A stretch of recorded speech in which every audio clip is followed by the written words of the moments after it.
teman-teman, perkenalkan nama saya Rini Dwi Lestari Sembiring. Saya jurusan Ilmu Kelautan, Fakultas Pertanian, Universitas Malikus Saleh. Pada kesempatan kali ini, saya akan menjelaskan tentang red tide. Sebelumnya, apakah teman-teman tahu apa itu red tide? Gimana? Penasaran kan? Yuk kita simak video berikut ini. Apa itu red tide?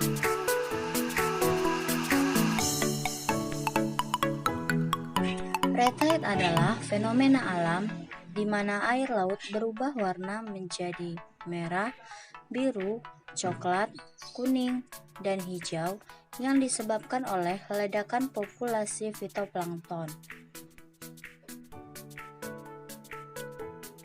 Fitoplankton itu sendiri adalah organisme mikroskopis yang pergerakannya dipengaruhi oleh arus.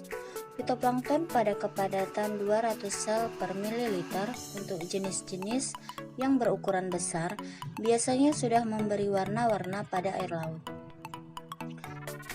Berikut adalah dua jenis contoh dari fitoplankton, yaitu Cytocerus dan Diatom. Kapan biasanya red tide terjadi?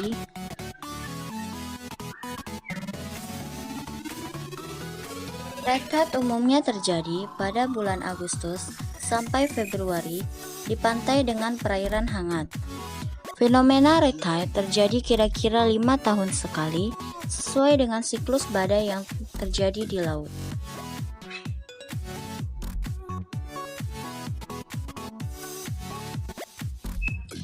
Apakah kalian tahu bagaimana proses terjadinya red tide?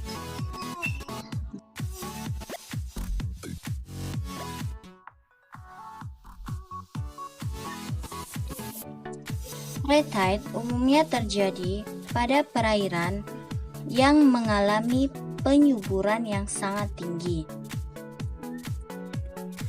Penyuburan tersebut berasal dari limbah daratan atau karena perubahan musim. Tanaman baik di darat maupun di laut yang memiliki klorofil dapat mengikat energi cahaya matahari pada proses fotosintesis. Di laut, tumbuhan ini dikenal dengan alga.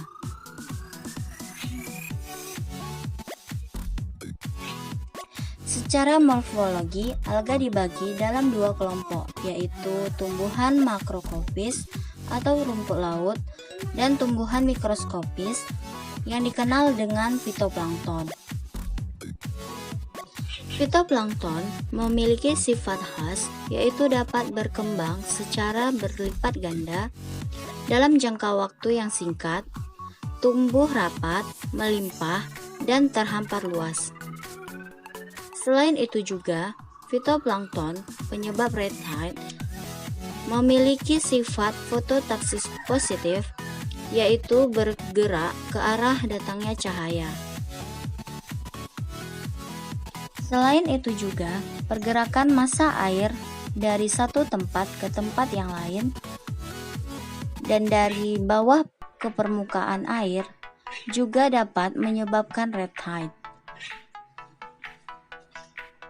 Fitoplankton penyebab red tide akan berkumpul pada area yang luas di satu titik selama lebih dari 1 atau 2 minggu.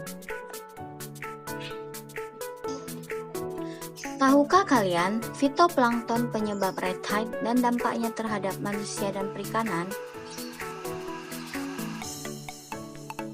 Yang pertama, keracunan oleh paralytic shellfish poisoning atau PSP berasal dari fitoplankton Protogoniolax dan Gymnodium. Daya racun PSP sangat tinggi. Gejala-gejala keracunan PSP adalah kesemutan pada jari dan tangan, sulit bernapas, sakit perut, kemudian menjalar ke punggung dan pada akhirnya mengalami kematian. Yang kedua yaitu keracunan Clubfoot fish poisoning atau CFP pada orang-orang yang makan ikan pemakan plankton seperti ikan sarden. Penyebabnya yaitu ledakan populasi Pyrrhodinium. Yang ketiga, keracunan direct shellfish poisoning atau DSP, yaitu akibat ledakan dinophysis. Racun yang dikeluarkan disebut okadaic acid atau OK. Racun ini tidak mematikan tetapi dapat menyebabkan tumor. Yang keempat, kejadian fatal terhadap tambak udang, perikanan budidaya, dan terumbu karang oleh akibat ledakan Trichodesmium sp atau Oscillatoria. Tahukah kalian bagaimana mencegah dan menanggulangi red tide?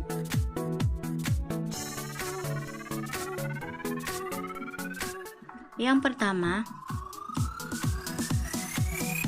yaitu surveillance, yaitu melakukan pengamatan toksisitas langsung pada kerang-kerangan di lokasi yang pernah atau dicurigai mengalami red tide. Jika toksin tersebut telah menunjukkan kadar yang membahayakan, maka kultur kerang-kerangan dari tempat tersebut tidak boleh dipanen. Jika kemudian dinyatakan aman, maka tempat-tempat tersebut dibuka kembali. Yang kedua yaitu depuration, yaitu membebaskan kerang dari toksin agar dapat diperdagangkan secepatnya, yaitu melalui exposing surface to ozone, di mana dilakukan penyediaan oksigen yang cukup. Nah, itu dia teman-teman pembahasan tentang proses terjadinya red tide. Gimana? Sudah paham kan? Itu ya pembahasan kita kali ini. Sampai jumpa di pembahasan selanjutnya. Dadah!